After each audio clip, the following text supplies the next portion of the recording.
बीच आपको सुनाते हैं कि मध्य प्रदेश के मुख्यमंत्री डॉक्टर मोहन यादव के कुछ कह रहे हैं, वो सुनाते हैं आपको।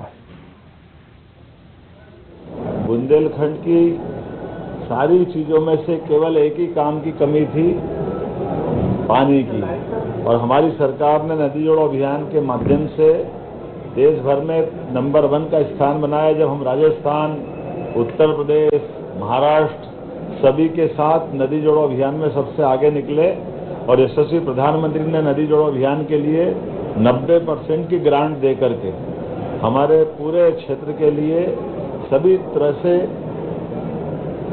जैसा मैंने पूर्व में उल्लेख किया, पीने के पानी, औद्योगिकरण और सिंचाई के लिए पर्याप्त रूप से जलराशि का प्रयास किया। साथ ही साथ बुंदेलखंड को लेकर के हमने अपने इस स्थान पर टूरिज्म को भी बढ़ावा देने के लिए, आपको उल्लेख होगा कि ये ओबेरॉय ग्रुप के माध्यम से पूरे देश का सर्वश्रेष्ठ एक ऐतिहासिक किले के रूप में जो प्रॉपर्टी थी, आज वो अपना एक विशेष स्थान बनाते हुए हमारे पन्ना रिजर्व टाइगर और साथ ही साथ पर्यटन के बाकी गतिविधि चलाने के लिए ये अद्भुत स्थान बना है। हमने टूरिज्म के साथ साथ माइनिंग सेक्टर में भी, जैसे हीरा को जीआई टैग दिलाया, पन्ना के अंदर मेडिकल कॉलेज, कटनी के अंदर मेडिकल कॉलेज, हमारे अपने छतरपुर में मेडिकल कॉलेज अगले साल तक प्रारंभ हो ही जाएगा। टीकमगढ़ का और सारे क्षेत्र की दृष्टि से एक एक करके हर क्षेत्र में school, college, medical college, hospital, उद्योग धंधे की दृष्टि से कई सारी सौगातें कल हमारी कैबिनेट में भी आने वाली है। और आज दिन भर हमने हमारी सरकार के कई महत्वपूर्ण विभागों के समीक्षाओं का कार्यक्रम या क्रम जारी रखा, जिसमें बीते 2 वर्ष के काम के समीक्षा करते हुए आने वाले 3 वर्ष के भी कामों के बलबूते पर सरकार के माध्यम से हम बुंदेलखंड और प्रदेश की क्या सेवा कर सके, ऐसे कई कामों को लेकर आए। ये कन्वेंशन हॉल का उपयोग प्रॉपर तरीके से शासन के साथ सामाजिक स्तर पे सभी प्रकार से इसके बेहतर उपयोग हो, इसलिए पर्यटन विकास निगम को पुनः दिलवा करके इसकी सुविधा के साथ साथ ये हमारा क्षेत्र कैसे आगे बढ़े, इस पे हम काम कर रहे हैं। आज हमने यहाँ अपने खजुराहो में जनजाति जाति विभाग, स्थानीय शासन विभाग, टेक्निकल और एजुकेशन के साथ ऐसे कई प्रकार के अलग अलग विभागों की भी समीक्षा की है और हमारे अपने वरिष्ठ मंत्रियों के साथ उनके विभागों के भी कई दूरदर्शी निर्णय लेने का प्रयास किया है। हम सब उम्मीद करते हैं कि माननीय प्रधानमंत्री के नेतृत्व में जिस प्रकार से देश आगे बढ़ रहा है, मध्य प्रदेश भी नंबर 1 का राज्य बने, इस दिशा में काम कर रहे हैं। उम्मीद करेंगे अब यहाँ से आपके बाद लाइट एंड साउंड शो के कार्यक्रम में हमारे सभी माननीय मंत्री कल आज उसमें शामिल होंगे।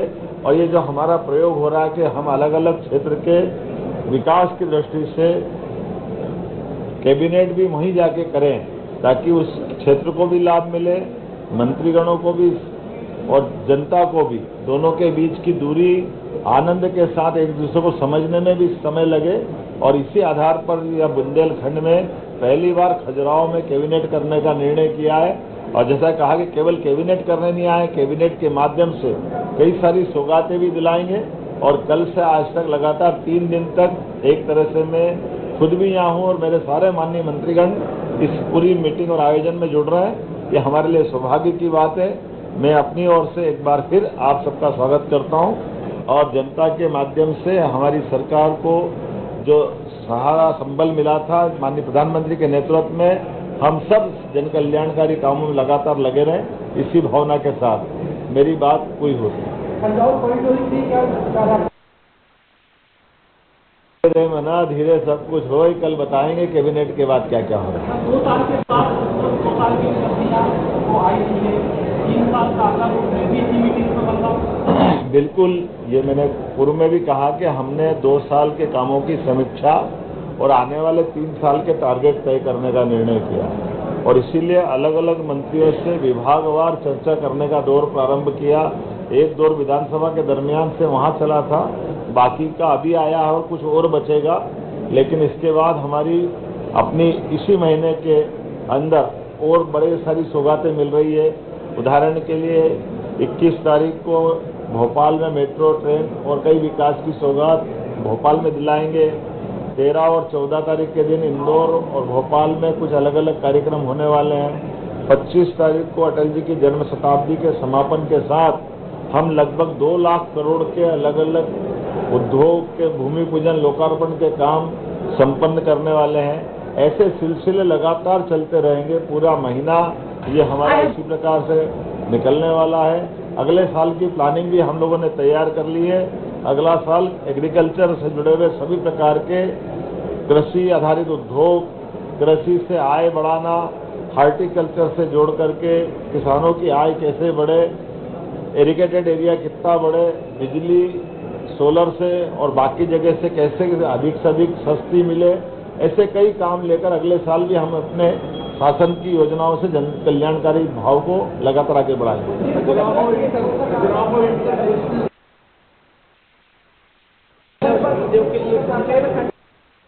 बुंदेलखंड के लिए हमारा उद्योग से जुड़ा हुआ एक बड़ा निर्णय आने वाला है और बुंदेलखंड की पर्यटन की गतिविधियों को बढ़ावा देने के लिए भी, पुरातात्विक गतिविधियों को बढ़ावा देने के लिए भी हम कटिबद्ध हैं। एजुकेशन के लिए जैसे उल्लेखनीय कि बुंदेलखंड में हमारी सरकार बनने के बाद ही हमने रानी अवंतीबाई के नाम पर सागर में एक विश्वविद्यालय दिया।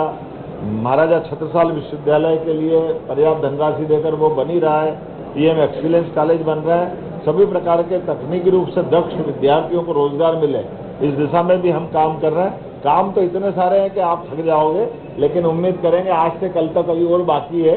कल और विस्तार से बात करेंगे। बहुत धन्यवाद।